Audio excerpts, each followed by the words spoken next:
লিকুল্লি উম্মাতিন আজাল ইযা জাআ আজালুহুম লা ইস্তাখিরুনা সাআ ওয়া লা ইস্তাকদিমুন। मौत जिस दिन आ गई दुनिया की हालत क्या हुई, रूह तन से उड़ गई मुर्दा की हालत क्या हुई। जब मलाकुल मौत आवेगे तुम्हारे सामने, फिर तुम्हें फुर्सत न मिलेगी लब हिलाने के लिए। बाप भाई माँ बहन फरजंद जन और यारगार, आशिको माशूक नौकर बंदे खिदमत गुजार। काम आने का नहीं हर एक जुदा हो जाएगा, बल्कि एक उज़्व दुश्मन जन का हो जाएगा।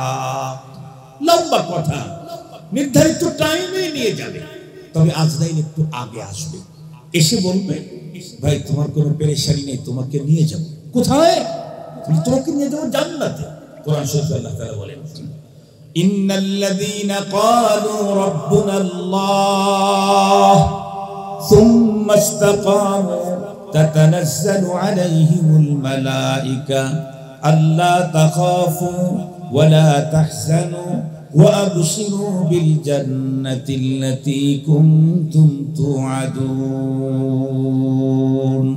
কোরআন শরীফের মধ্যে আছে যে মানুষগুলি এই দুনিয়াতে থেকে ঈমানের কাগজটা কমপ্লিট করছে, ঈমান কমপ্লিট করেছে, মুকাম্মাল, ঝামেলা মুক্ত, ফ্রেশ, নিট এন্ড ক্লিন, স্বচ্ছ ঈমান যে ধারণ করেছে, কোন তুফান, কোন ঘূর্ণিঝড়, কোন সাইক্লোন, কোন মামলা, কোন হামলা, কোন রিমান্ড, কোন জেল, কোন জুলুম, কোন অবস্থাতে ঈমানের থেকে সরে যায় নাই। এই কষ্ট করতে করতে শুধু আজরাইল আসার আগ পর্যন্ত ঈমানটাকে যদি ধরে রাখতে পারে, আজরাইল তার কাছে এসে তার সাথে সখ্যতা করে। সুবহানাল্লাহ বলবেন। যে আমাকে মারতে আসছে সে আমার সাথে বন্ধুত্ব করবে। সে কি বলবে? আপনাকে নিয়ে যাব। ভয় পাবে। আর আপনি ভয় পাচ্ছেন কিসে? আল্লাহ তাখাফু ওয়া লা তাহজানু। আপনার তো ভয় নাই, আপনার কোনো পেরেশানি কেন? আপনাকে কোথায় নিয়ে যাচ্ছি? ওয়া আবশিরু বিল জান্নাহ। আপনাকে তো এখান থেকে ডাইরেক্ট জান্নাতে পৌঁছায় দেব। সুবহানাল্লাহ। তাহলে কি আর কোনো পেরেশানি আছে? আমি যদি মরার পরে জান্নাতে যাইতে, আমি এখন মরে গেলে তো সমস্যা নাই। কথা বলে ভয় তো লাগে এই কারণে যে মরার পরে যদি ঝামেলায় পড়ে যায়, এই কারণে ভয় লাগে, নাইলে তো কোনো ভয় নেই। মুহতারাম হাজিরিন, খুব ভালো করে কথাগুলি বুঝবেন। তো ফেরেশতা এসে তার সাথে সখ্যতা করবে মৃত্যুর সময়, যার কাছে ঈমানের পুঁজি আছে। এরপরে কবরের ভিতরে রাখতেই কয়েকজন কবরের ভিতরে টকটক করে ঢুকে পড়বে। কবরের ভিতরে ঢুকেই জিজ্ঞেস করবে মান রব্বুক ওয়া মা দীনুক ওয়া মান হাদা রাজুলুল্লাযী বুইসা ফীকুম।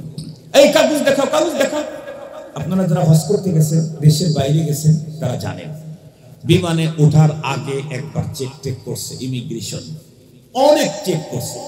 আবার যে দেশে গেছেন সেই দেশে নামার পরে আবার নতুন করে চেক করবে। কার্ড দেখি, আইডি দেখি, ভিসা দেখি, পাসপোর্ট দেখি, টিকিট দেখি। এরপর ইনভাইট করছে কোন কোন কোন হোটেলে থাকবেন, হোটেলের নাম্বার দেন, হোটেলের নাম বলেন, অনেক কিছু। দুনিয়াতে এক দেশ থেকে আরেক দেশে গেলে এত কিছু চেক করে। বলেন তো দেখি, এই পৃথিবী ছেড়ে আরেকটা জগতে গেলে কি কিছুই চেক হবে না? দুইটা জিনিসের চেক করবে। প্রাথমিক পর্যায়ে একটা জিনিস, সেটা হলো ঈমান। এ কারণে পৃথিবীর সব যদি আমার অর্জন হয় কিন্তু ঈমান অর্জন হয় নাই, তাহলে আমার চাইতে হতভাগা, আমার চাইতে পোড়া কপালওয়ালা, আমার চাইতে বদনসিব এই পৃথিবীতে আর সানি কেউ নেই। আর পৃথিবীর কিচ্ছু পাই নাই, ঈমান আমার আছে। তাহলে কসম আল্লাহর, আমার চাইতে বড় সম্পদশালী পৃথিবীতে কেউ হবে না। কেন? আল্লাহ পাক যাকে নরমাল জান্নাত দিবেন, তার জান্নাতটাও এই পৃথিবীর 10 পৃথিবী সমান। সুবহানাল্লাহ। আপনারা অনেকে মনে মনে ভাবেন একজনকে যদি 10 পৃথিবী সমান দেয়, এত জায়গা আল্লাহ কই? আপনাদেরকে একটা ছোট্ট একটা জরিপ শুনায় দিই, আমার বয়ান শেষ। বর্তমান বিজ্ঞানীরা আমাদেরকে যে কথাটা বলেছেন, সহজে যেটা বুঝবেন সেটা বলতেছে, ওর চাইতে আরো কঠিন কঠিন কথা আছে। পৃথিবীর চাইতে নাকি সূর্য 13 লক্ষ গুণে বড়। কয় লক্ষ গুণে বড়? পৃথিবীর চাইতে সূর্য 13 লক্ষ গুণে বড়। বলেন তো দেখি, এই সূর্য এক জায়গায় থাকে না চলে? চলে। কোরআন শরীফের ভিতরে আল্লাহ তাআলা বলেন, লাশ-শামসু ইয়ামবাগি লাহা আন তুদরিকাল কমার ওয়ালাল লাইলু সাবিকুন নাহার ওয়া কুল্লুন ফি ফালাকিন ইয়াসবাহুন। চন্দ্র সূর্য নিজস্ব রাস্তা দিয়ে চলে। আমাদের দেশে যেমন বাস চলার রাস্তা আলাদা, ট্রেন চলার রাস্তা আলাদা। কথা বলেন না কেন ভাই? বাস চলার রাস্তা আলাদা, ট্রেন চলার রাস্তা আলাদা। তারপরেও ট্রেনে আর বাসে ধাক্কা লাগে না? লাগে না? রব্বুল আলামিন চন্দ্র চলার রাস্তা আলাদা করে দিয়েছেন, সূর্য চলার রাস্তা আলাদা করে দিয়েছেন। এ পর্যন্ত একদিনও ধাক্কা লাগে নাই। যদি ধাক্কা লাগতো তাহলে আমরা আর বাঁচতাম না, এই দুনিয়া টিকত না। কারণ পৃথিবীর চাইতে 13 লক্ষ গুণের বড়। ওটা যদি অ্যাক্সিডেন্ট করে পড়ে তা আমি করি, দুনিয়া থাকবে কেমনে? খুব ভালো করে বুঝবেন, যে মানুষগুলি দুনিয়া থেকে হারিয়ে যাবে আর কোনোদিন রিটার্ন ব্যাক আসবে না। ওই আগামী যারা হারাবে 1 বছরে, তাদের সিরিয়ালে আমিও থাকতে পারি। তোমরা মৃত্যুবরণ করতেই হবে। আমরা যারা মুসলমান, আমরা তো মৃত্যুকে বিশ্বাস করি, মরণের পরের আরো একটা জগৎকে বিশ্বাস করি। সেই জগৎই হলো মূল জগৎ। দুনিয়াতে হলো ক্ষণস্থায়ী, মাত্র কয়েকদিনের। পরপারের জীবনটা হলো চিরস্থায়ী, একেবারে আর কোনো দিন শেষ হবে না। দুনিয়াতে মানুষ মরে যাচ্ছে, আর পরপারে মরণেরই মরণ হবে। কার মরণ হবে? মরণের মরণ হবে, মৃত্যুর মৃত্যু ঘটবে। যার কারণে পরপারে লা ইয়ামুতু ফিহা ওয়ালা ইয়াহইয়া, সেই দিন নতুন করে কেউ জন্ম নিবে না, আর সেই দিন কারো মৃত্যু হবে না। চলতে থাকবে জীবন, চলতে থাকবে, চলতে থাকবে, কোনো দিন শেষ হবে না। মুহতারাম হাজিরিন, সেই জীবনের শান্তি মূলত শান্তি। ক্ষণস্থায়ী 80-90-100 বছরের জীবনের শান্তি, সুখ, এটা আসল সুখ না। ক্ষণস্থায়ী জীবনের দুঃখ আসল দুঃখ না।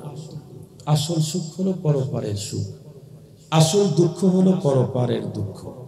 এ কারণে কোরআনে হাকিমে আল্লাহ তাআলা স্পষ্ট বলেন, কুল্লু নাফসিন দাইকাতুল মাউত, প্রতিটি প্রাণীকেই মৃত্যুর স্বাদ গ্রহণ করতে হবে।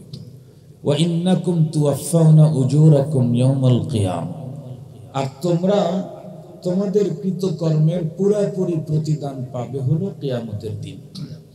দুনিয়াতে তো ভালো কাজ করলে ভালো পাওয়া যায়, মন্দ কাজ করলে মন্দ পাওয়া যায়, এটা তো দুনিয়াতে আছে। কিন্তু ভালো কাজের যে প্রতিদান দুনিয়াতে পাচ্ছি, এটা দুনিয়াতে ভালো কাজের টোটাল প্রতিদান না। মন্দ করার কারণে দুনিয়াতে যে দুঃখ, দুর্দশা, অপমান, লাঞ্ছনা, গঞ্জনা, এটাও অপরাধের ফাইনাল অফ শাস্তি না, বরং পুরাপুরি পাওনা আমাদেরকে দেওয়া হবে। ইন্নামা তুওয়াফাউনা উজুরাকুম ইয়াউমাল কিয়ামা, কিয়ামতের দিন দেওয়া হবে। দুনিয়াতে যেগুলি দেওয়া হচ্ছে এগুলি হচ্ছে সিম্পল। ভালো কাজের প্রতিদান যেটা পাচ্ছে সেটাও সিম্পল, নরমাল, আর মন্দ কাজের সাজা যেটা পাচ্ছে এটাও নরমাল।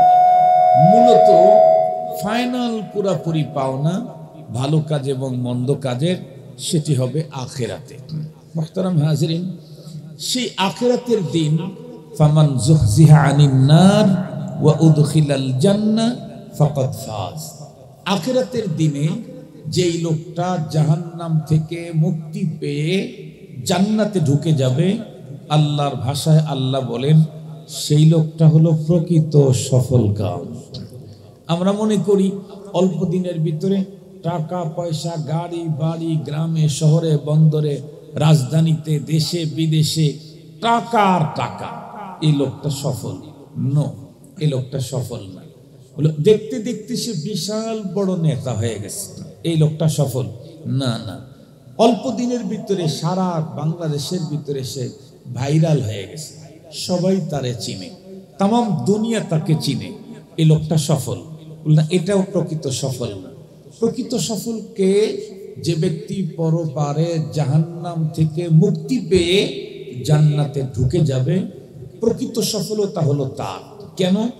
দুনিয়াতে এই পাওয়ার আছে, এই কি গরম কি পাওয়ার, আবার ঠাস করে সব শেষ। এই তো দুনিয়া, এটা কি নতুন করে বলা দরকার আছে?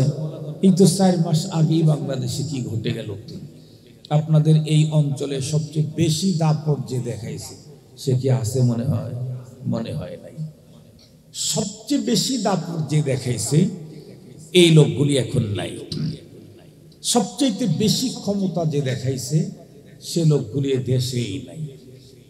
যারা একটু কম দেখাইছে তারা তাও গোপনে টোপনে এক জেলা থেকে আর এক জেলায় গিয়ে আছে, এক বিভাগ থেকে আর এক বিভাগে আছে। যারা সবচেয়ে বেশি ভাব দেখাইছে তারা উড়াল মেরে চলে গেছে। ম্যাক্সিমাম গুলা উড়াল দিয়েই চলে গেছে, কারণ এত দূরে গেছে যেখানে হাইটা যাওয়া সম্ভব না।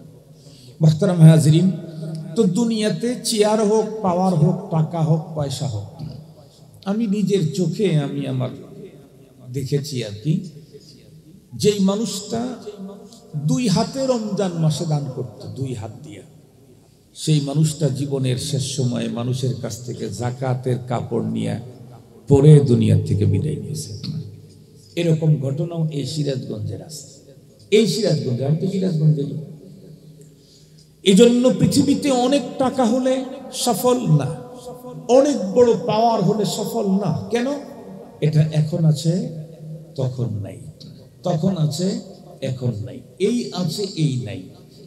প্রকৃত সফলকে যে ব্যক্তি পরপারে জাহান্নাম থেকে মুক্তি পেয়ে জান্নাতে ঢুকবে। কেন? যে জান্নাতে ঢুকবে তাকে আর জীবনেও কোনোদিন জান্নাত থেকে বের করে দেওয়া হবে কোনোদিন, এবং সেখানে তার কোনোদিন দুঃখ, বেদনা, কষ্ট, আতঙ্ক, ভয় কিচ্ছু টাচ করবে না। বার্ধক্যতা তাকে কোনোদিন ধরবে না। সে কখনো বুড়ো হবে না, কখনো তার চোখের জ্যোতি কমবে না, কখনো তার মুখের দুর্গন্ধ আসবে না, কখনো তার চোখ থেকে ময়লা বের হবে না, কখনো তার শরীরের ভিতরে ময়লা লাগবে না। বরং জান্নাতের ভিতরে মানুষ যারা ঢুকবে এরা দিন যত ঘটতে থাকবে সৌন্দর্য তাদের তত বাড়তে থাকবে। সহিহ হাদিসের বর্ণনায় আছে জান্নাতে বাজার আছে, জান্নাতে বাজার আছে। সাহাবীদের ভিতরে সবচেয়ে বেশি হাদিস বর্ণনা করেছেন হযরতে আবু হুরায়রা রাদিয়াল্লাহু তাআলা আনহু। ওনার একটা মানে পৃথিবীব্যাপী নাম করা একজন ছাত্র আছে ওনার, তার নাম সাঈদ ইবনে মুসাইয়্যিব। সারা দুনিয়া তাকে চিনে, সারা দুনিয়া আহলে ইলম তাকে চিনে। আবু হুরায়রা রাদিয়াল্লাহু তাআলা আনহুর ছাত্র। তো উস্তাদ ছাত্র দুইজনে বাজারে গেছে বাজার করতে গিয়ে আবু হুরায়রা রাদিয়াল্লাহু তাআলা আনহু তার ছাত্র সাঈদকে বললেন রাহমাতুল্লাহি আলাইহি, সাঈদ তুমি জানো কি? জি স্যার, জি হুজুর, জান্নাতেও কিন্তু বাজার আছে। হযরতে সাঈদ ইবনে মুসাইয়্যিব জিজ্ঞেস করলেন, হুজুর আখিরাতে কিসের বাজার? আখিরাতে কিসের বাজার? সেখানে মানুষ কি কেনা বেচা করবে, কেমনে নিবে? তো ওইখানে যে বাজার আছে তার বাজারের অনেক বর্ণনা আছে। তার ভিতরে একটা বর্ণনা আমি আপনাদেরকে দেই। সমস্ত জান্নাতি পুরুষদেরকে আল্লাহ তাআলা ডাকবেন, তারা একটা স্থানে জমা হবে, জান্নাতি পুরুষেরা, নারীরা না। এরপরে সেখানে গিয়ে বসতে না বসতেই একটা স্নিগ্ধ বাতাস আসবে, বাতাস। এই বাতাসটা লাগা মাত্রই প্রত্যেকটি মানুষের চেহারা, স্কিন প্লাস্টিক সার্জারি হয়ে যাবে। সুবহানাল্লাহ। মানে যতটুকু গোস্ত কোনো জায়গায় ছিল এগুলা সব টাইট হবে, সুন্দর হবে। একজন আর একজন কি, আরে এমন হলো কেমনি, এই তুমিও তো এমন হয়ে গেছে। তো এই লোকগুলি তো বাজারে গিয়ে তাদের চেহারার পরিবর্তন হলো। এদিকে বাসায় ঢুকে প্রত্যেকটি জান্নাতি তার হুর আর গেলেমান এদেরকে দেখবে, তাদের চেহারাও পরিবর্তন হয়ে গেছে। তখন বলবে, আরে তোমাদের চেহারা পরিবর্তন হলো কেমনে? ওরা বলবো, তোমাদের চেহারা পরিবর্তন হলো কেমনে? এই সিস্টেমটা আল্লাহ পাক অনন্তকাল ধরে চালাইতেই থাকবেন। মানুষের জীবনের সৌন্দর্য শুধু বাড়তেই থাকবে, মজা শুধু বাড়তেই থাকবে, আনন্দ শুধু বাড়তেই থাকবে, আর শান্তি শুধু বাড়তেই থাকবে। জান্নাতে কোনোদিন অশান্তি কাউকে টাচ করতে পারবে না। সঙ্গত কারণে প্রকৃত সফল তো ওই ব্যক্তি যে ব্যক্তি পরপারের জীবনে জান্নাতি হতে পারে জাহান্নাম থেকে মুক্ত পেয়ে। এখন জাহান্নাম থেকে মুক্তি পেয়ে জান্নাতে যেতে চাইলে কিছু তো পুঁজির দরকার আছে, না কি বলেন? বাজারে গেলে যেমনটা কিনতে চান তেমন টাকা লাগবে। যদি বলেন আমি 2 কেজি মূলা কিনবো, 3 কেজি বাগড়া কিনবো, তাহলে 200 টাকা হলেই হয়ে যাবে। যদি বলেন যে আমি ওর সাথে 1 কেজি বাগাড়ি মাছ কিনবো, তাহলে কিন্তু 1500 টাকা দিয়েও হবে না। আর যদি বলেন যে না ওর সাথে আমি একটু একেবারে বোলার ইলিশ কিনে নিয়ে আসবো বরিশালের, তাইলে কিন্তু 1000-3 টাকা দিয়েও হবে না। যদি বলেন না ওর সাথে আমি বড় খাসি গোস্ত কিনবো রেজালা করার জন্য 10 কেজি, তাহলে বুঝেন কত টাকা নিয়ে যেতে হবে। আর যদি বলেন যে না শুধু ওইটা দিয়েও হবে না, কিছু পাখিও কিনে নিয়ে আসতে হবে, মেহমান আসতেছে তাদেরকে পাখি খাওয়াবো। আমাদের সিরাজগঞ্জে পাখি খাওয়ানোর প্রবণতা কম, ওই ইসের দিকে খুলনার দিকে মেহমানদেরকে পাখি খাওয়ায় খুব। আমরা ওয়াজে গেলেও পাখি খাওয়াই। এমন এক খুলনা দারুল উলুম মাদ্রাসা, সবচেয়ে পুরাতন মাদ্রাসা, জীবনের প্রথম যখন গেছি নাকি দ্বিতীয়বার মনে হয়, তারা ওই যে বিবাহের ভিতরে এই সাজায় নিয়ে আসে না, ওদের কি বলে ওই যে বড় করে খাবারের প্লেট সাজা নিয়ে আসে না, ওইরকম করে সাজায় নিয়ে আসে। তো আমি আর হাত দিচ্ছি না, আমি ভাবছি যে এখানে হয়তো কোনো বিয়ের অনুষ্ঠান হবে। আমি যে বর তা তো আর জানি না, আমি যে বর এই খাবারের বর যে আমি তা তো জানি না। পরে আমি অন্যদিকে অনেক খাবার আছে ওইটাও নিয়ে আসছি, আমি ওর দিকে হাত দিচ্ছি, হুজুর এদিকে হাত দেন। আমি বললাম এটা কার? বলে আমার। বলতে হুজুর এটা তো আপনার জন্য। মাঝখানে বড় মুরগি, এরপরে ছোট ছোট পাখি, এরপরে ডিম, এর অনেক কিছু, মানে একেবারে এক কথা হলো বরকে যেভাবে খাবার দেয় সেভাবে খাবার নিয়ে আসে। তা হাসে ওনাদেরকে বললাম যে আমার বিয়ের সময় তো এই সিস্টেম দেয় না, এই জন্য আল্লাহ এখন পাঠায় দিছে, যে তখন পাস নাই এখন খা। মুহতারাম হাজরিন, তো যত বাজার যত উন্নত করবেন পুঁজি তত, কথা বলেন, বাজার যত উন্নত করবেন পুঁজি তত বেশি লাগবে। আমরা যদি পরপারের ওই জীবনে উন্নত জীবন পেতে চাই, তাহলে আমাদের জন্য কম পক্ষে 2টা পুঁজি লাগবে। সে যেই হোক, গ্রামের হোক, শহরের হোক, রাজা হোক, বাদশাহ হোক, যেই হোক, কমপক্ষে 2টা পুঁজি ছাড়া কোন মানুষ জান্নাতের বর হতে পারবে না, জান্নাতি হতে পারবে না। তার ভিতরে একটা হলো ঈমান, আর একটা হলো নেক আমল। একটা হলো ঈমান, আর একটা হলো নেক আমল। এই কারণেই আল্লাহ পাক রব্বুল আলামিন আমাদেরকে ডেকে এক আয়াতে কারিমাতে বলেছেন, ইয়া আইয়ুহাল্লাযীনা আমানুত্তাকুল্লাহ, ও ঈমানদার, তোমরা যারা নিজেদেরকে মুমিন বলে দাবি করো, তোমাদেরকে বলছি, ইত্তাকুল্লাহা হাক্কা তুকাতিহি, তোমরা আল্লাহকে যথাযথ ভয় করো। আল্লাহর ভয় তোমাদের অন্তরে আসে, কিন্তু এই ভয় দিয়ে হবে না, যথাযথ ভয় করো। রব যত বড়, তার ভয় তোমার অন্তরে তত বড় থাকতে হবে। আপনার আমাদের দেশে বলেন তো দেখি, গ্রাম পুলিশও তো পুলিশ, গ্রাম পুলিশ, তার পুলিশ শব্দ আছে না ওর মধ্যে, কিন্তু গ্রাম পুলিশকে দেখে কেউ ভয় পায় না। বরং গ্রাম পুলিশ তো মাঝে মাঝে ডিউটি পালন করতে যায়, কারো কারো আবার রাইফেল একটা দিয়ে দেয়। ওই রাইফেল সচল না অচল ও জানে, আমরা জানি না। তো হঠাৎ করে ডিউটি পালন করার জন্য গ্রাম পুলিশ যখন প্যান্ট শার্ট পরে যখন রওনা করে, আর এক বন্দুকের নল ধরে ঝাঁকি দেখো, এই পুলিশ কই যাস? বলে না, বলে না, কেন? গ্রাম পুলিশ, এই তুমি পাওয়ার টাওয়ার নাই, আর বন্দুক ফায়ার করলেও গুলি বেরোবো না, গুলি নেই, বেরোবো কি? ওকে। কিন্তু পুলিশ যে গ্রাম বাদ দিলে খালি পুলিশ, একটু ভয় আসে না? নাই? কারণ গ্রাম পুলিশের চাইতে পুলিশের পাওয়ার একটু বেশি। এই জন্য পুলিশের কেউ বন্দুকের নল ধরে বাট ধরে এভাবে ঝাঁকুনি দিয়ে বলে না, এই পুলিশ কই যাস, এই কথাটা কেউ বলে না। এর চাইতে আরো বেশি পাওয়ার হলো র্যাবের। র্যাব দেখলে তো যারা সন্ত্রাসী র্যাবের নাম শুনলেই তাদের, যারা সন্ত্রাসী ভালো মানুষের সমস্যা নেই, যারা সন্ত্রাসী তারা র্যাবের নাম শুনলেই শরীরে জ্বর আসে, হিট বেড়ে যায়। এর চাইতে আরো পাওয়ার হলো কাদের? আর্মি। ও কিচ্ছু মানে না, আর্মি কিচ্ছু মানে না, একেবারে টান করে শোয়ায়া অথবা দাঁড় করায়া 4-5-10টা দিলে মোটামুটি মৃত্যুর মালাকুল মউত আসার আগ পর্যন্ত মনে হবে যে এর চেয়ে আর উন্নত খাবার নাই। মালাকুল মউত যখন ধরবে তখন অবশ্য ভুলে যাবে, কারণ মালাকুল মউতেরটা তো এর চাইতে ভয়ঙ্কর, অনেক ভয়ঙ্কর।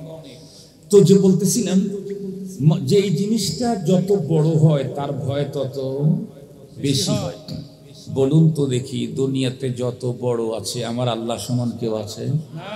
কোরআন শরীফের সূরা ইখলাসে আল্লাহ বলেন, কুল হুয়াল্লাহু আহাদ আল্লাহুস সামাদ লাম ইয়ালিদ ওয়া লাম ইউলাদ ওয়া লাম ইয়াকুল লাহু কুফুয়ান আহাদ। আল্লাহ বলেন আল্লাহ সমান পৃথিবীতে একজনও নাই, আল্লাহর চাইতে বড় লা ইউমকিন, আল্লাহ সমান এটাও লা ইউমকিন, কোনদিন সম্ভব না। তো রব যেহেতু সবচাইতে বড়, এই কারণে তার ভয়টা অন্তরে সবচাইতে বেশি থাকতে হবে।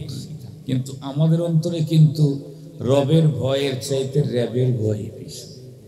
ঠিক বললাম? যদি কেউ জানে কোনো সন্ত্রাসী যে এখানে র্যাবের আছে, কি বলে টহল আছে, তাহলে ওই এলাকায় কেউ সন্ত্রাসী করতে যাবে না। কিন্তু আমরা সবাই জানি যে আমাদের রব আমাদের সাথে আছে, তারপরে মিথ্যা কথা বলি। আমরা জানি আমাদের রব আমাদের সাথেই আছেন, তারপরে নামাজ না পড়ে ঘুমিয়ে থাকি। আমরা জানি যে আমাদের রব আমাদের সাথেই আছেন, এরপরে বেগানা নারীকে নিয়ে গল্প দিই। আমরা জানি আমাদের রব আমাদেরকে দেখতেছেন, আমার কথাগুলি শুনতেছেন, এরপরেও আমরা গুম করি, খুন করি, সন্ত্রাসী করি, লুণ্ঠন করি, জুলুম করি, অবিচার করি, ব্যভিচার করি। তাহলে বোঝা গেল রবের ভয় আমাদের অন্তরে ওই মানের নাই। এজন্য আল্লাহ আমাদেরকে ডেকে বললেন, ইয়া আইয়ুহাল্লাযীনা আমানু ইত্তাকুল্লাহ হাক্কা তুকাতিহি, হে ঈমানদার তোমরা আল্লাহকে যথাযথ ভয় করো। আর কি বললেন? ওয়ালা তামুতুন্না ইল্লা ওয়া আনতুম মুসলিমুন, কমপ্লিট মুসলমান না হয়ে খবরদার কবরের পথে অগ্রসর হইও না। কেন? কবরের পথ বড় ডেয়ারিং, বড় সঙ্গীন, বড় ভয়াবহ। এ পথের বাঁকে বাঁকে, ফাঁকে ফাঁকে রব্বুল আলামিনের পক্ষ থেকে মোবাইল কোর্ট বসা হয়েছে। রাস্তা রাস্তায় চেক হবে, খবরের পথে রাস্তা রাস্তায় চেক হবে। আমাদের দেশের এই অঞ্চলের কোনো এক যুবকের খুব বেশি মনের চাহিদা হলো একটা R15 কিনবে। নর্মালি বললাম ওর চাইতে দামি গাড়ি এখন বাংলাদেশে আছে। তারপরে ধরলাম নর্মাল একটা গাড়ি R15, তাও তো 3 লাখ টাকার মতো মনে হয়, বা তার চাইতে বেশি হতে পারে। তো R15 একটা গাড়ি কিনছেও সে। গাড়ি কেনার পরে প্রথম কোথায় যেতে চাবে? নানা বাড়ি, শ্বশুর বাড়ি থাকলে শ্বশুর বাড়ি, নাইলে তা না হলে ভাইয়ের শ্বশুর বাড়ি, বোনের শ্বশুর বাড়ি, কারণ ওইখানে বিয়েটা এরা থাকে, এদেরকে একটু দেখাবে। নিয়ত করছে, বেরও হয়েছে, কিন্তু রাস্তাতেই মোবাইল কোর্ট আছে। বলেন তো দেখি, এই ছেলেটা তাউল বাড়ি পর্যন্ত পৌঁছাইতে চাইলে সঠিকভাবে তার কাছে 2টা কাগজ লাগবে। একটা হলো নিজের ড্রাইভিং লাইসেন্স, আর একটা হলো গাড়ির লাইসেন্স, রেজিস্ট্রেশন। এই 2 কাগজ যদি না থাকে, খানিক যাওয়ার পরই পুলিশের মোবাইল কোর্টে ঠেকায় দিবে, কাগজ নাই। তাহলে গাড়ি কোথায়? থানায়। গাড়ি কোথায়? থানায়। যেতে চাইছিল কোথায়? তাওই বাড়ি। যাওয়া হলো কোথায়? থানায়। কেন? কাগজ নাই যে। আমরা তো প্রত্যেকে মরণের পরে জান্নাতে যেতে চাই, কি বলেন আপনারা? আমরা প্রত্যেকে মরণের পরে কোথায় যেতে চাই? জান্নাতে যেতে চাই। কিন্তু আমাদের যদি 2টা কাগজ না থাকে, তাহলে জান্নাতে যাওয়া হবে না, থানায় যেতে হবে। থানার নাম জাহান্নাম। কথা বলেন, পরপারের থানা জাহান্নামে যেতে হবে। জাহান্নামে যেতে হবে, আগুনে পড়তে হবে।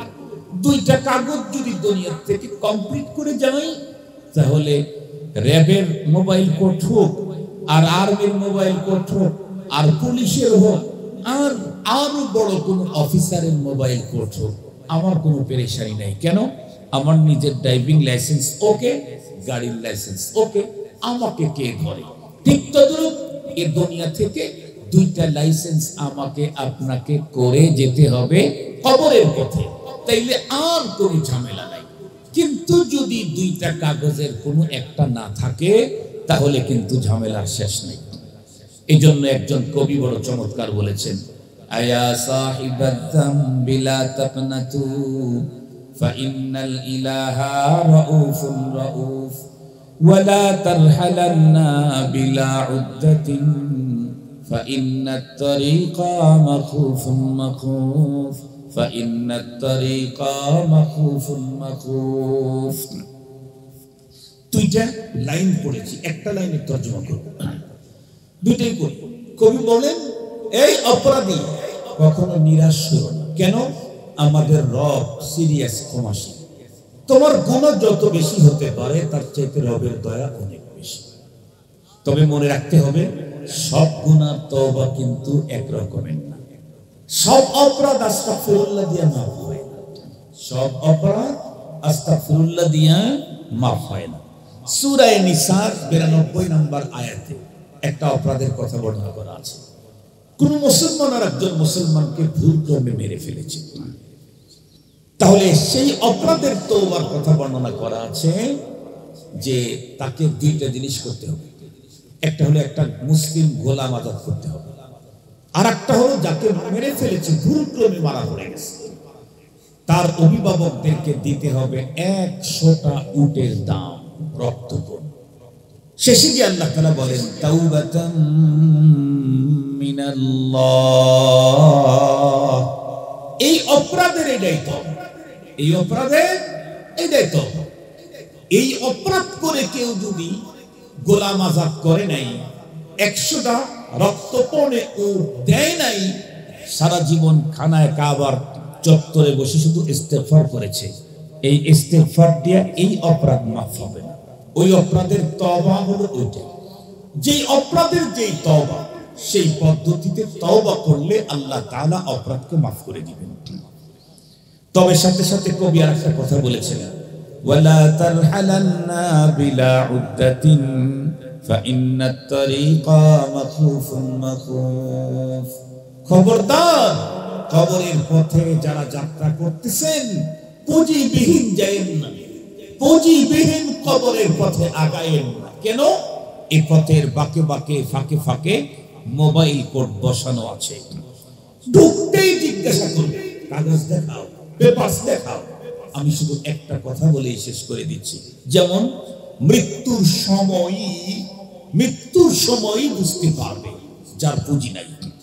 সহিহ হাদিসের বর্ণনায় আসছে, মানুষের জান কবজ করার জন্য ফেরেশতা এক রকমের না, কয়েক রকমের ফেরেশতা আছে।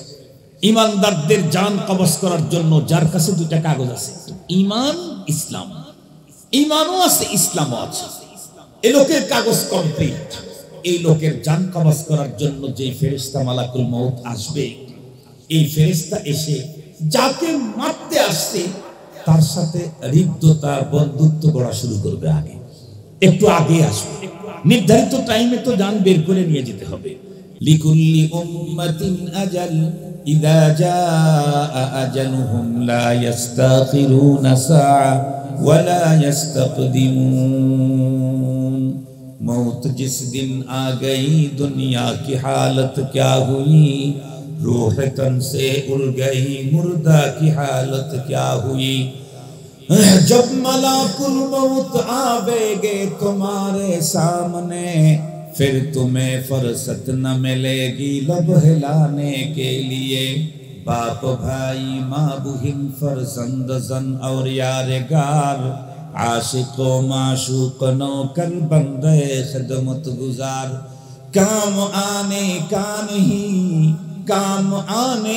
नहीं हर एक जुदा हो जाएगा, बल्कि एक उज़्व दुश्मन जन का हो जाएगा।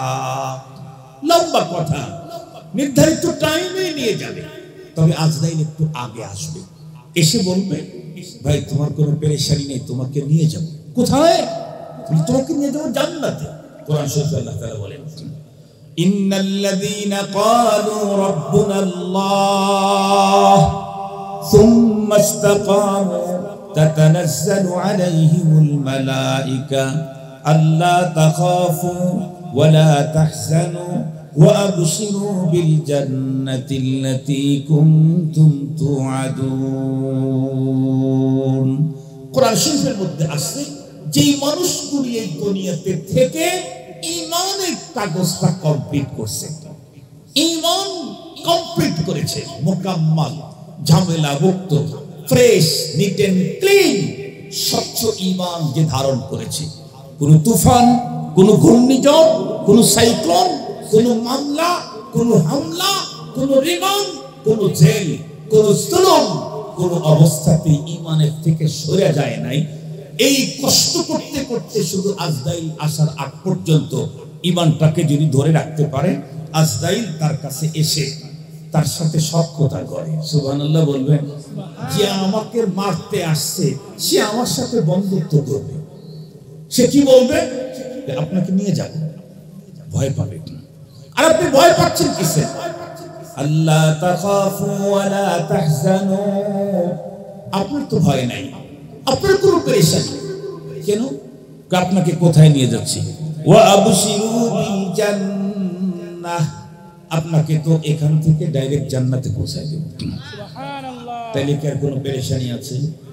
আমি যদি মরার পরে জান্নাতে যাইতে, আমি এখন মরে গেলে তো সমস্যা নাই।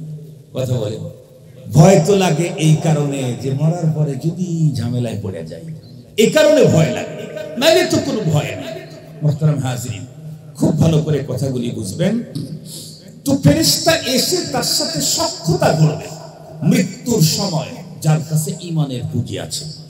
এরপরে কবরের ভিতরে রাখতেই কয়েকজন কবরের ভিতরে টকটক করে ঢুকে পড়বে। কবরের ভিতরে ঢুকেই জিজ্ঞেস করবে মান রাব্বুক ওয়া মা দীনুক ওয়া মান হাদা রাজুলুল্লাযী বুইসা ফীকুম। এই কাগজ দেখাও, কাগজ দেখাও। আপনারা যারা হজ করতে গেছেন, দেশের বাইরে গেছেন, তারা জানেন বিমানে ওঠার আগে একবার চেক করছে ইমিগ্রেশন, অনেক চেক করছে। আবার যে দেশে গেছেন সেই দেশে নামার পরে আবার নতুন করে চেক করবে। কার্ড দেখি, আইডি দেখি, ভিসা দেখি, পাসপোর্ট দেখি, টিকিট দেখি। এরপর ইনভাইট করছে কোন কোন কোন হোটেলে থাকবেন, হোটেলের নাম্বার দেন, হোটেলের নাম বলেন, অনেক কিছু। দুনিয়াতে এক দেশ থেকে আরেক দেশে গেলে এত কিছু চেক করে। বলেন তো দেখি, এই পৃথিবী ছেড়ে আরেকটা জগতে গেলে কি কিছুই চেক হবে না? দুটো জিনিসের চেক করবে। প্রাথমিক পর্যায়ে একটা জিনিস, সেটা হলো ঈমান। এ কারণে পৃথিবীর সব যদি আমার অর্জন হয় কিন্তু ঈমান অর্জন হয় নাই, তাহলে আমার চাইতে হতভাগা, আমার চাইতে পোড়া কপালওয়ালা, আমার চাইতে বদনসিব এই পৃথিবীতে আর সানি কেউ নেই। আর পৃথিবীর কিচ্ছু পাই নাই, ঈমান আমার আছে। তাহলে কসম আল্লাহর, আমার চাইতে বড় সম্পদশালী পৃথিবীতে কেউ হবে না। কেন? আল্লাহ পাক যাকে নরমাল জান্নাত দিবেন, তার জান্নাতটাও এই পৃথিবীর 10 পৃথিবী সমান। সুবহানাল্লাহ। আপনারা অনেকে মনে মনে ভাবেন একজনকে যদি 10 পৃথিবী সমান দেয়, এত জায়গা আল্লাহ কই? আপনাদেরকে একটা ছোট্ট একটা জরিপ শুনায় দিই, আমার বয়ান শেষ। বর্তমান বিজ্ঞানীরা আমাদেরকে যে কথাটা বলেছেন, সহজে যেটা বুঝবেন সেটা বলতেছে, ওর চাইতে আরো কঠিন কঠিন কথা আছে। পৃথিবীর চাইতে নাকি সূর্য 13 লক্ষ গুণে বড়। কয় লক্ষ গুণে বড়? পৃথিবীর চাইতে সূর্য 13 লক্ষ গুণে বড়। বলেন তো দেখি, এই সূর্য এক জায়গায় থাকে না চলে? চলে। কোরআন শরীফের ভিতরে আল্লাহ তাআলা বলেন লাশ-শামসু ইয়ামবাগি লাহা আন তুদরিকাল কমার ওয়ালাল-লাইলু সাবিকুন নাহার ওয়া কুল্লুন ফি ফালাকিন ইয়াসবাহুন। চন্দ্র সূর্য নিজস্ব রাস্তা দিয়ে চলে।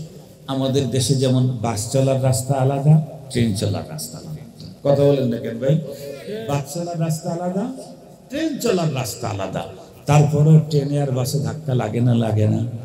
রব্বুল আলামিন চন্দ্র চলার রাস্তা আলাদা করে দিয়েছেন, সূর্য চলার রাস্তা আলাদা করে দিয়েছেন।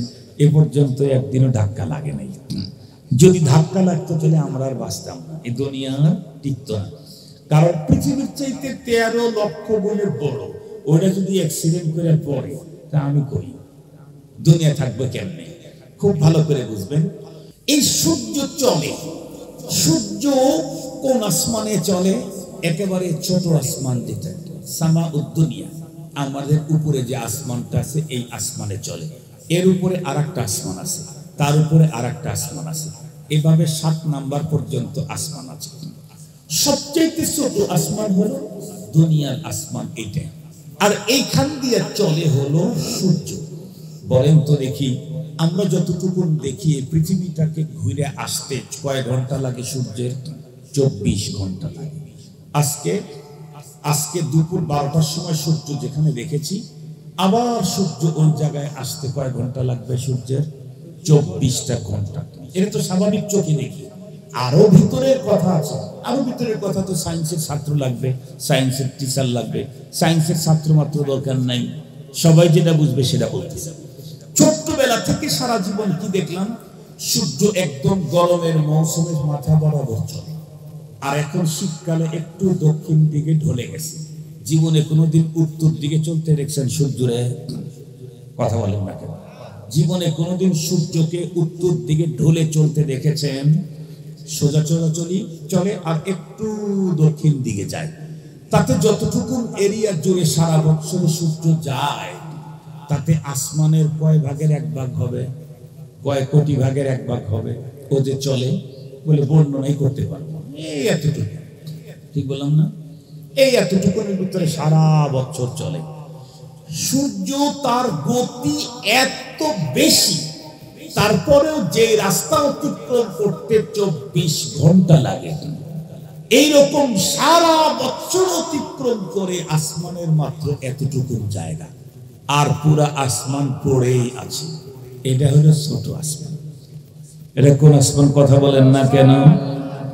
এর চাইতে বড়টা কত বড়? আপনারা কি বলে লাগাইছেন না? কয়েল লাগান না মশা তাড়াবার জন্য?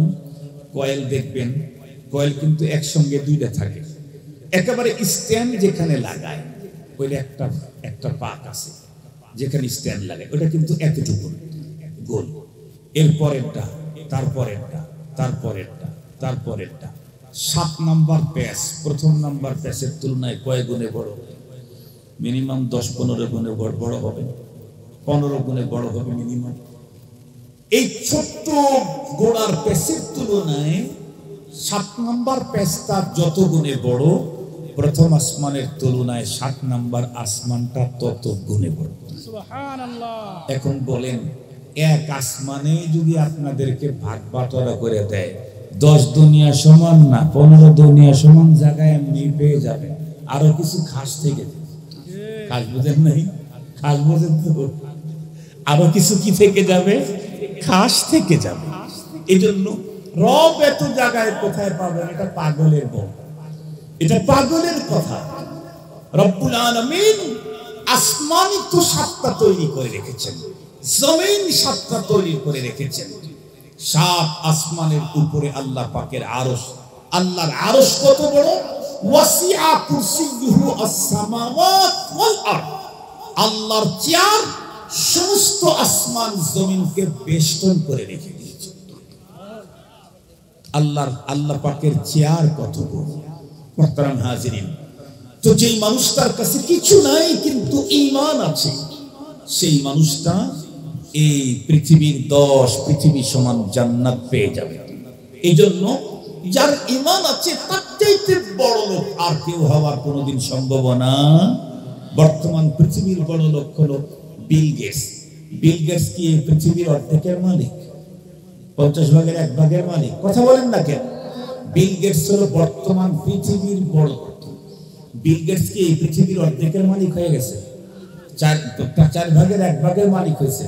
50 ভাগের 1 ভাগের মালিক হয়েছে না। বিল গেটস তো পৃথিবীর 1000 ভাগের 1 ভাগের মালিক হয় নাই। সে হলো বর্তমান পৃথিবীর সবচেয়ে সেরা বড় লোক। পৃথিবীর সবচেয়ে সেরা বড় লোক যে, সে হলো এই পৃথিবীর 1000 ভাগের 1 ভাগের মালিক হয় নাই। আর যার কাছে ঈমান আছে সে এই পৃথিবীর মতো 10 পৃথিবী সমান জান্নাতের মালিক। সুবহানাল্লাহ। বলুন, ঈমানের চাইতে বড় সম্পদ পৃথিবীতে আর হইতেই পারে না। জিজ্ঞেস করতে চাই, সেই ঈমানের শিক্ষা হয় কোথায়? স্কুল, কলেজ, ইউনিভার্সিটিতে, মেডিকেল কলেজে, এগ্রিকালচার ইউনিভার্সিটিতে। আরো একটু জোরে বলেন। বুয়েটার চুয়েটে, এডওয়ার্ডে ঈমানের শিক্ষা হয় কোথায়? মাদ্রাসায়, মসজিদে। এই 2 জায়গায় ঈমানের শিক্ষা হয়। সবচাইতে বড় সম্পদশালী করবা, পৃথিবীর মানুষের সবচাইতে বড় সম্পদের বন্টনই হয় মাদারিসে দ্বীনিয়ায়। এজন্য এই মাদ্রাসার প্রতি আপনাদের সহযোগিতা, ভালোবাসা, আপনাদের আসা যাওয়া খুব জরুরি। মৃত্যুর আগে হলেও নিজের ঈমান আর ইসলামের কাগজটা ক্লিয়ার করে কবরের পথে ঢুকতে বলছেন আল্লাহ। আল্লাহ নিজেই বলেন, ইয়া আইয়ুহাল্লাযীনা আমানুত্তাকুল্লাহ হাক্কা তুকাতিহি ওয়া লা তামুতুন্না ইল্লা ওয়া আনতুম মুসলিমুন। হে ঈমানদার, তোমরা তোমাদের রবকে যথাযথ ভয় করো। খবরদার কমপ্লিট মুসলমান না হয়ে কবরের পথে যাত্রা করো না। কেন? এই কবরের পথের বাঁকে বাঁকে, ফাঁকে ফাঁকে রব্বুল আলামিনের পক্ষ থেকে মোবাইল কোড বসানো আছে। ঢুকতে চাইলেই তোমার কাছে ঈমান জানতে চাইবে, ইসলাম জানতে চাইবে।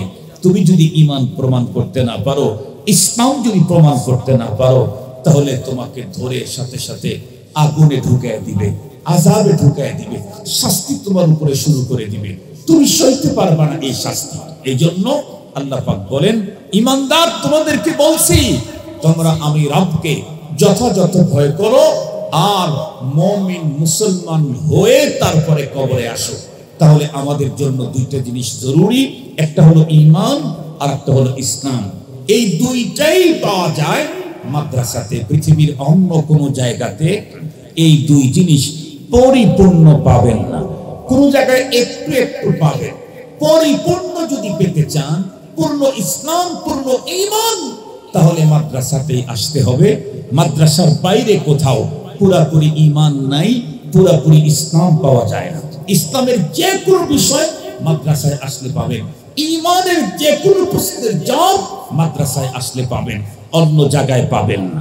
এই কারণে এই জাতীয় মাদ্রাসা আমাদের জীবনের সবচেয়ে বড় পুঁজি, সবচেয়ে বড় সম্পদ, সবচেয়ে বড় টার্গেট। আমাদের জীবনের একমাত্র টার্গেট হলো আমার আখিরাতের পুঁজি দুনিয়া থেকে আমাকে করে যেতে হবে। এর জন্য এই মাদ্রাসাগুলি অত্যন্ত জরুরি। আমি আপনাদের কাছে উদাত্ত আহ্বান জানাবো, এই মাদ্রাসা আলহামদুলিল্লাহ এখানে প্রতিষ্ঠিত হয়েছে। আপনারা এই মাদ্রাসাকে দিন দিন সন্তান দিয়ে, টাকা দিয়ে, পয়সা দিয়ে, সময় দিয়ে নিজেরা এখানে ভর্তি হয়ে নিজেদের ঈমান ঠিক করে নেবেন, নিজেদের ইসলাম ঠিক করে নেবেন। শুধু ছেলেকে আলেম বানাইলেন, আপনি কালেমা ঠিক নেই। ছেলেকে মুফতি বানাইলেন, আপনার এই কি ওযু গোসলের মাসলা ঠিক নেই। আপনি মারা যাবেন না? আপনি তো মারা যাবেন, আপনার কবরে তো আপনার ছেলে যাবে না। আপনার ছেলে আপনাকে সুপারিশ করবে, সে তো আখিরাতে। এখন তো আপনার কি হবে তাহলে? আপনি তো এখন একা একা। আখিরাতে হাসরের ময়দানে আপনাকে আরো কেউ সুপারিশ করবে। এখন কি হবে কবরে? আপনি তো আগেই চলে গেছেন। এমন একটা জায়গায় গেছেন, ধরা খাইছেন, সেখানে কেউ নেই। আপনার ছেলে অনেক বড়, মোবাইল ফোন নেই আপনার কাছে, তাকে যে ফোন দিয়ে সাহায্য নেবেন সেই সুযোগটা নাই। তাহলে কি হবে? আপনার ছেলে দেশের প্রেসিডেন্ট, বললেই ছেড়ে দিবে, কিন্তু ছেলের সাথে তো যোগাযোগ হচ্ছে না। কবরের সাথে আপনার যোগাযোগ হয় নাকি প্রতিদিন? কথা বলেন না কেন? আপনার বাবার কবরের সাথে আপনাদের যোগাযোগ হয়? দাদার কবরের সাথে যোগাযোগ হয়? মার কবরের সাথে যোগাযোগ হয়? মার কবরের কাছে দাঁড়ায় থাকলে আধা ঘন্টা পর্যন্ত দাঁড়ায় কান্না করতে থাকলে, বুক ভাসায় দিলেও মা আর কোনো জবাব দেয় না। মা আর বলে না যে বাবা কাঁদছো কেন। বাবার কবরের পাশে দাঁড়ায় কেঁদে বুক ভাসায় দিলেও বাবা বলে না যে বাবা তোমার চোখে পানি কেন। অথচ মা দুনিয়াতে আমার চোখে একটু মুখ খারাপ দেখলেই মা বলতেন তোমার মুখটা যেন কেমন পেরেশান মনে হচ্ছে। চোখে পানি দেখলে মা বাবা অস্থির হয়ে যেতে। সে মা বাবার কবরের পাশে দাঁড়ায়, 10 মিনিট দাঁড়ায় থাকি। মার চেহারাটা মুখে চোখের সামনে ভাসে, বাবার চেহারাটা চোখের সামনে ভাসে, কাঁদতে থাকি। কই মা তো আর আমার আঁচল দিয়ে আমার চোখের পানিটা আর মুছে দিতে আসে। বাবা তো আমাকে আর মায়ার সে কথাটা বলে না যে বাবা তুমি কাঁদো না, তোমার জন্য আমি দোয়া করতেছি। কেন? বাবা এমন একটা জগতে গেছে যে জগতে যাওয়ার পরে আর যোগাযোগ করা যায় না। যোগাযোগ বিচ্ছিন্ন এরিয়া, যোগাযোগ বিচ্ছিন্ন এরিয়া। বাবা হাজার কষ্টে থাকলেও আমাকে জানাইতে পারতেছে। এই জন্য মুহতারাম হাজরিন, আমার কবরে যাতে আমার শাস্তি না হয়, আমার কবরে যাতে আমার ঝামেলা না হয়, এই জন্য দুনিয়া থেকে আমাকে ব্যবস্থা নিয়ে যেতে হবে ইনশাআল্লাহ। ইনশাআল্লাহ আমরা মাদ্রাসায় আসবো তো ইনশাআল্লাহ। শিক্ষার কোনো বয়স নেই, শিক্ষার কোনো বয়স নেই, শিক্ষার কোনো বয়স নেই, বিশেষ করে ধর্মের শিক্ষা। নবীজি সাহাবীদের ভিতরে অনেক সাহাবী এমন আছে যারা 80 বছর জীবনের প্রথম কালিমা শিখছে। প্রথম আপনারা তো আলহামদুলিল্লাহ কালিমা আগেই শিখছেন, সূরা ফাতিহাটা ভালো করে পারেন না।